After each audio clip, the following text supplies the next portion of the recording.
Alô, meu querido, fala minha querida, vamos continuar o tópico de organelas membranosas e doutor, estamos em um dos tópicos que mais caem em prova em se tratando de organela, porque envolve a mitocôndria e depois nós vamos falar de uma organela não membranosa chamada de ribossomo, belezinha? Só pra gente fechar então as organelas membranosas, eu vou trabalhar com você a mitocôndria. Olha só, o que são as tão famosas mitocôndrias? São organelas membranosas, inclusive com DNA próprio, capazes de se autodividirem, ok? Essa enzima, na verdade, esta organela, ela tem uma organização toda peculiar, que é o primeiro ponto que eu quero trabalhar com você. A organização das mitocôndrias se dá da seguinte forma: existe uma membrana externa.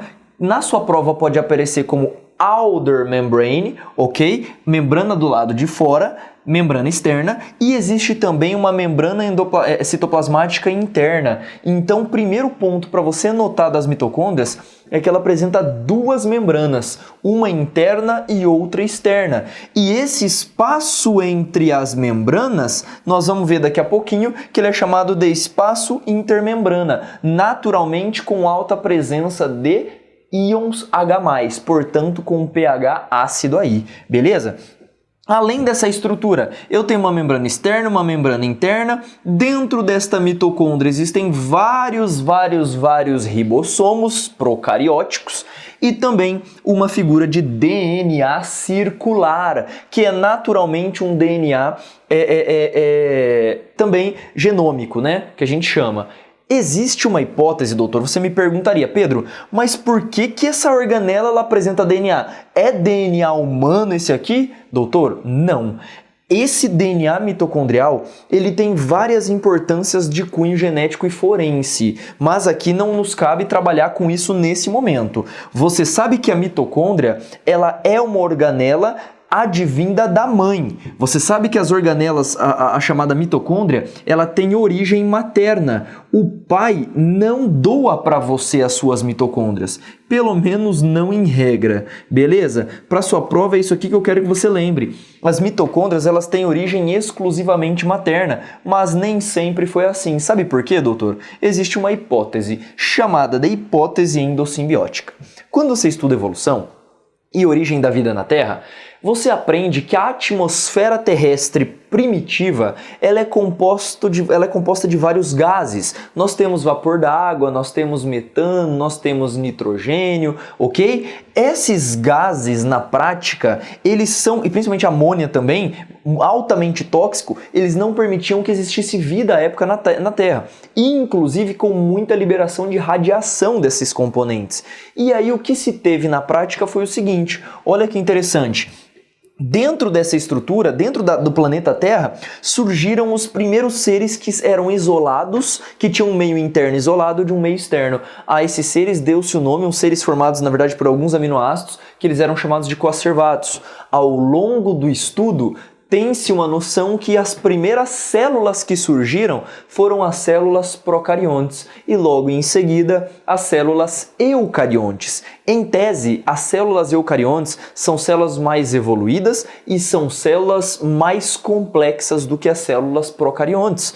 Quando a gente estuda a célula eucarionte, uma das hipóteses que se teve é o seguinte: por ela ser uma célula mais robusta, digamos assim, em algum momento da evolução ela acabou absorvendo uma célula procarionte. Só que esta célula procarionte, ela se adaptou muito bem ao ambiente interno da célula eucarionte e começou a fazer uma troca. Enquanto esta célula procarionte fornecia energia para a célula dava estruturação, dava proteção e toda uma paramentação de manutenção para essa célula procarionte. Essa célula se adaptou e se tornou a mitocôndria. Olha que coisa mais linda. A mesma história, a mesma hipótese endossimbiótica.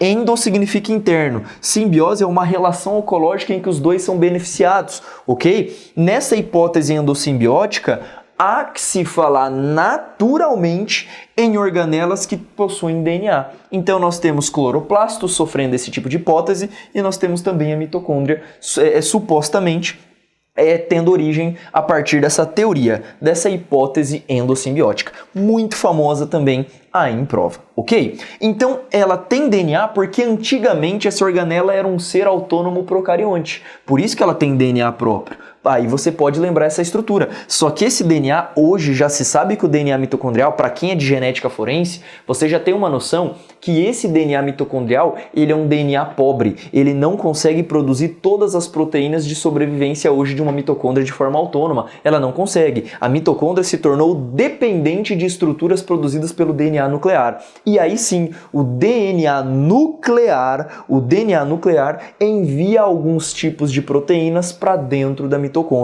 Hoje, quando se estuda os genes presentes no DNA mitocondrial, não existe nem mesmo 50, menos de 50 genes, hoje em se tratando de DNA mitocondrial. E estes genes basicamente têm a função só de produzir enzimas relacionadas à via glicolítica que você viu comigo lá em bioquímica. Belezinha? Então é isso que eu quero te trazer a respeito da mitocôndria. Ela tem origem naturalmente materna, guarda essa informação, o papai não passa para você, filho. Mitocôndria, ok?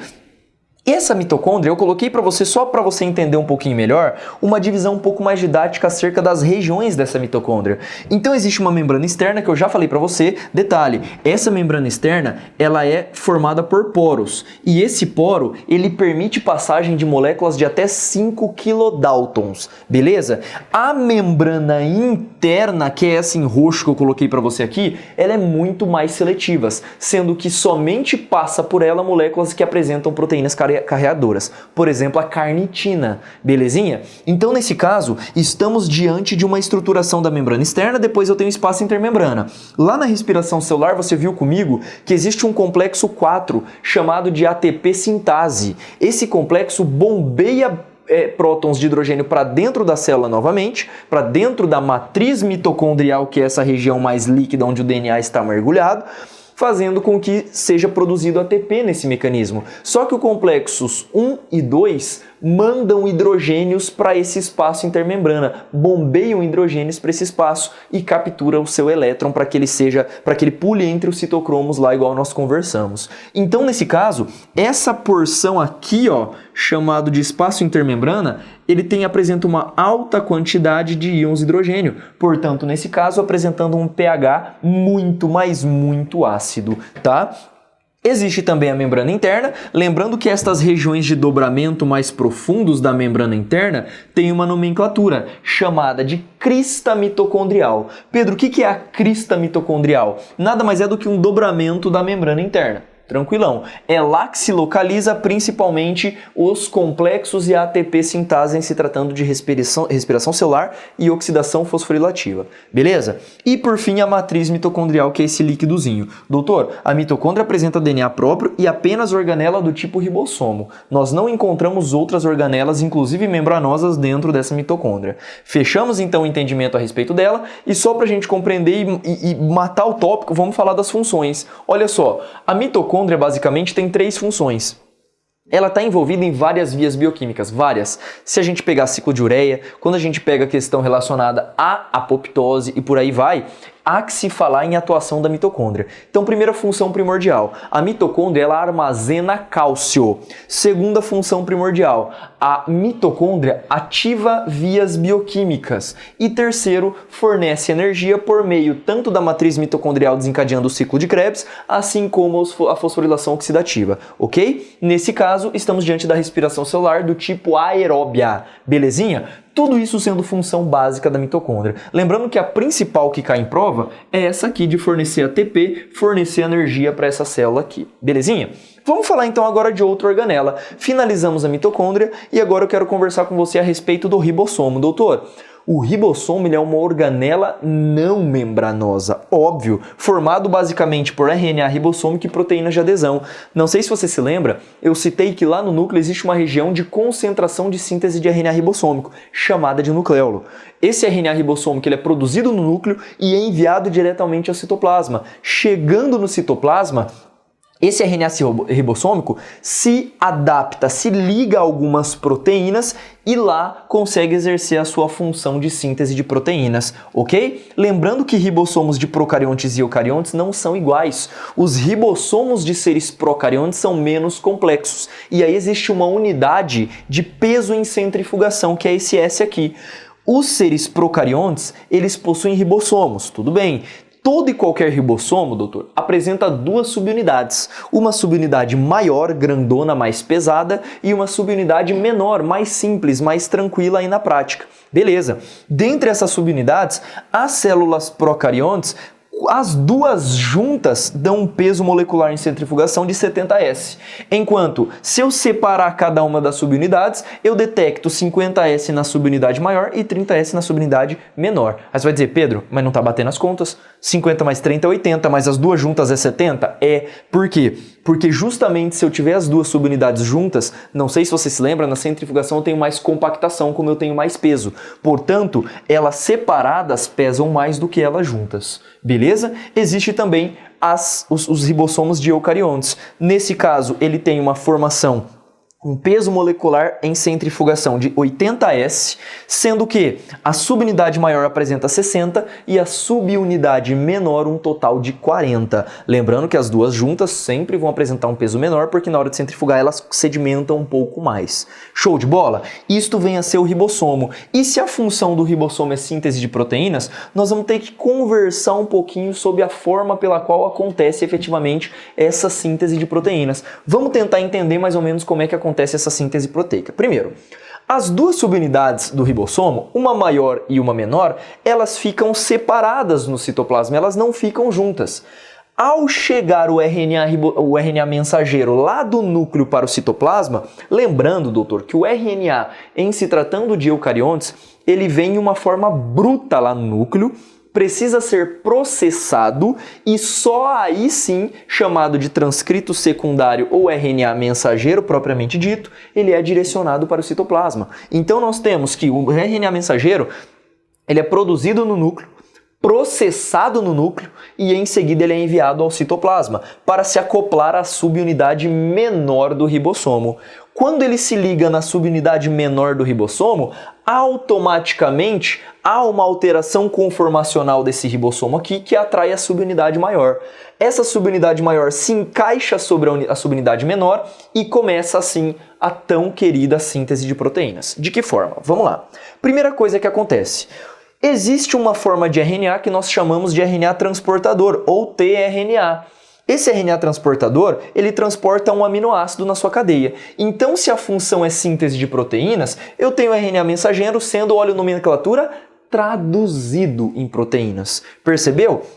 Então, essa estrutura básica, o RNA transportador, ele tem ligado a ele um aminoácido, tanto que ele é chamado em alguns casos de RNA transportador do tipo aminoácido, porque ele apresenta um aminoácido ligado à sua estrutura básica ali. Esse RNA transportador, ele vai chegar no sítio A, que é um sítio A de aminoácido.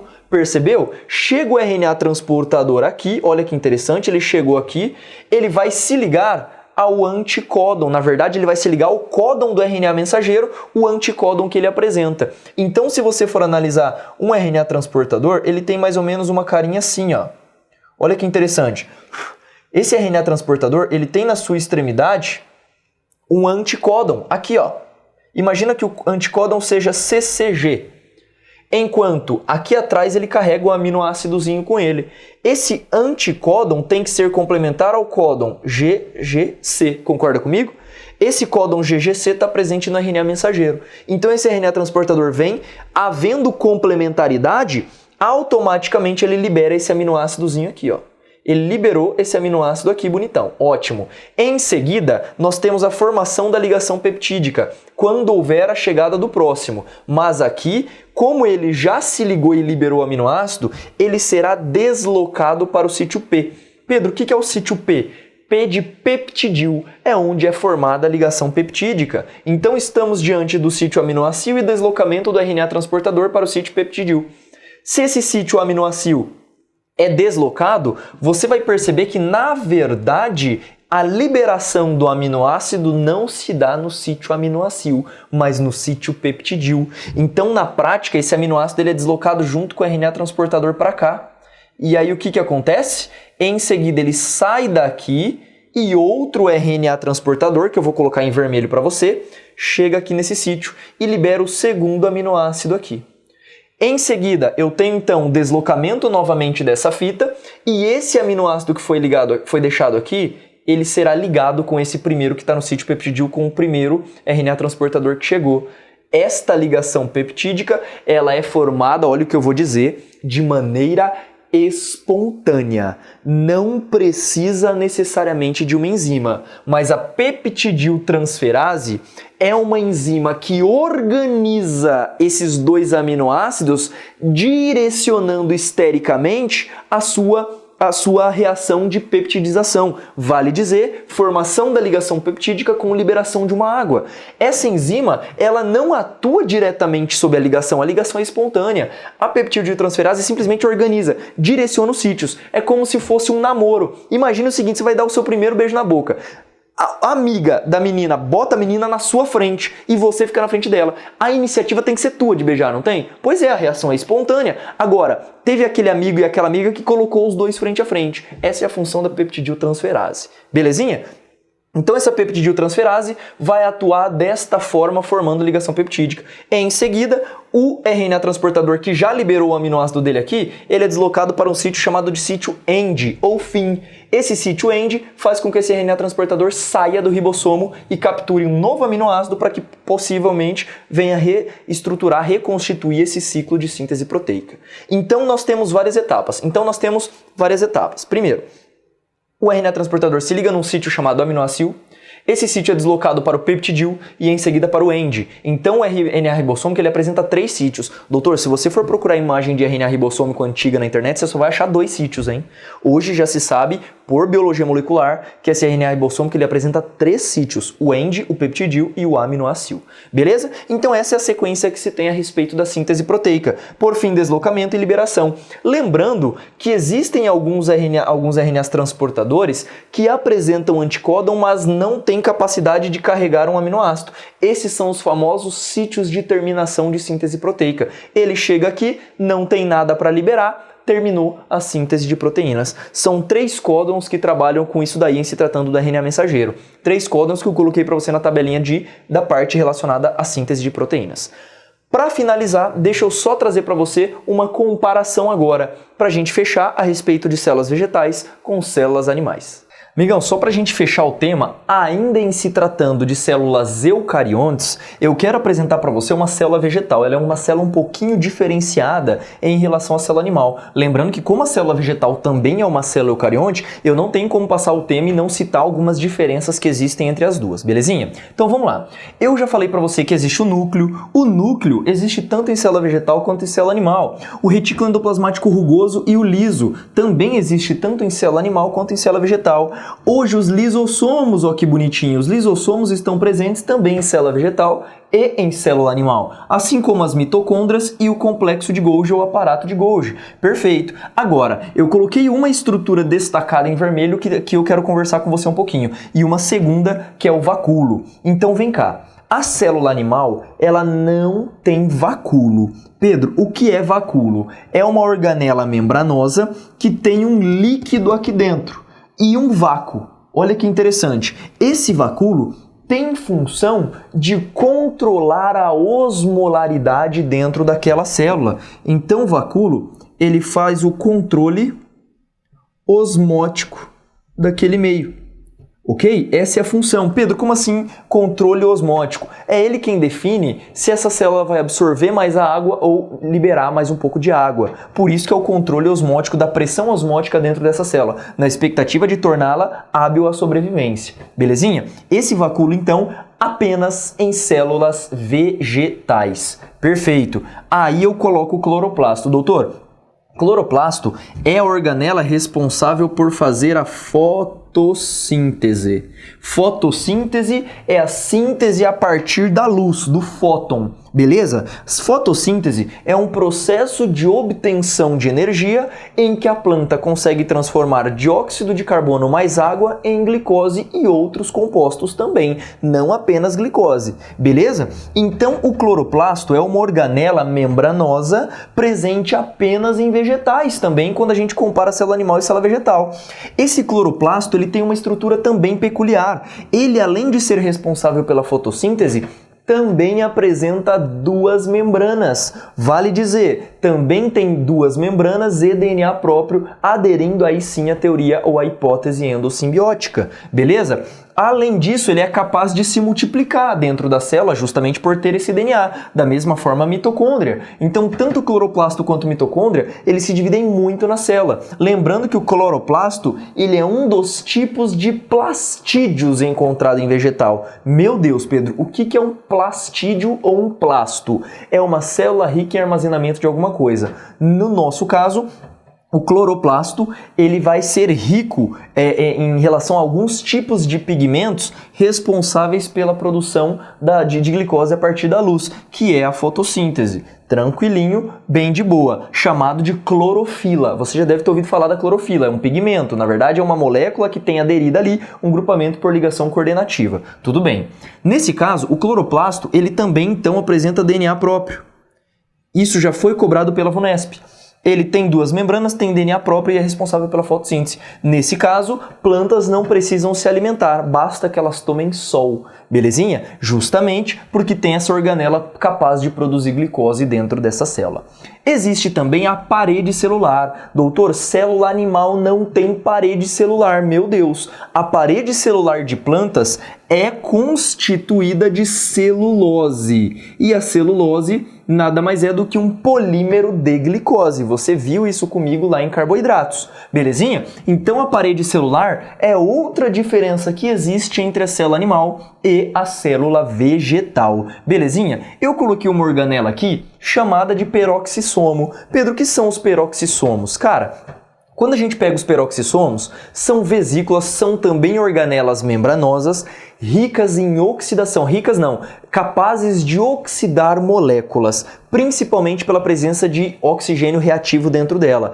Vegetais apresentam peroxissomos, assim como células animais. Tanto animal quanto vegetal têm peroxissomos. São organelas típicas de oxidação de moléculas. Por exemplo, o nosso corpo, você vai ver que o nosso corpo ele tem vários tipos de enzimas de oxidação. Existe, por exemplo, a catalase. Essa é uma enzima típica capaz de quebrar peróxido de hidrogênio em água e oxigênio reativo. Belezinha? Então os peroxissomos são organelas que praticam oxidação, tanto presente em plantas quanto também presentes em animais. E aí eu coloquei para você 3 características que já foi cobrado em prova a respeito de célula vegetal. Primeiro, centríolo. Galera, olha o ponto marcante. Eu citei uma célula vegetal, eu coloquei centríolo aqui? Não, doutor, célula vegetal não tem centríolo, apenas célula animal quando a gente compara as duas. Célula animal tem centríolo, que é útil na divisão celular, a partir de uma estrutura que você vai ver comigo lá na frente, chamado de fuso mitótico, beleza? Então aqui, célula vegetal não tem centríolo, é por isso que a divisão das plantas ela é centrífuga, ou seja, de dentro para fora. Pedro, não estou entendendo porra nenhuma, vem cá. Como assim de dentro para fora? Imagina uma célula vegetal, lembrando que o formato de uma célula vegetal geralmente é um formato mais poligonal, beleza? Justamente pela presença da parede celular. Em se tratando de uma célula animal, olha só, uma célula animal quando ela vai se dividir, ela faz assim, ó, ela se divide e origina 2 células, sempre daqui para cá, né? Portanto, ela vem de dentro para fora, não vem? Isso aqui é centrípeto. Agora, a célula vegetal, quando ela vai se dividir, a divisão começa aqui no meio pela lamela média e aí ela vai para a periferia. Por isso que ela é, nesse caso, centrífuga. Beleza? Aqui em célula animal é centrípeta e aqui na célula vegetal ela é centrífuga, de dentro para fora. A centrífuga da sua casa não faz isso? Joga de dentro para fora a água? Pois é a mesma coisa que acontece em células vegetais. Amido. É comum se encontrar em algumas células especializadas grânulos de amido em microscopia. Então, se eu tenho amido dentro da célula é porque essa célula não é animal. Porque dentro da célula animal nós temos glicogênio. glicogênio. Célula animal armazena glicogênio em forma de glicose, obviamente, né? A glicose, na verdade, em forma de glicogênio, e o amido é a forma de armazenamento de glicose de vegetais. Perfeito? E por fim, os plasmodesmos. Eu trabalho com você lá em célula vegetal, na verdade em célula animal, junções de conexão chamada de junções gap. Em célula animal, existem alguns túbulos chamados de conexinas. Eles conectam duas células e o citoplasma entre elas para transporte mais fácil de substância. Aqui, em se tratando de célula vegetal, existem os plasmodesmos, que são também junções, só que com uma estrutura diferenciada, porque aqui eu vou precisar de uma estrutura um pouco mais rígida, justamente pela presença da parede celular, neste caso aqui. Doutor, tudo isso já foi cobrado comparando célula vegetal com célula animal. Como a célula vegetal também é uma célula eucarionte, eu finalizo com você essa comparação entre célula animal e célula vegetal. Com isso eu fecho a estrutura de células eucariontes e em seguida a gente precisa trabalhar um pouquinho a questão relacionada à divisão celular.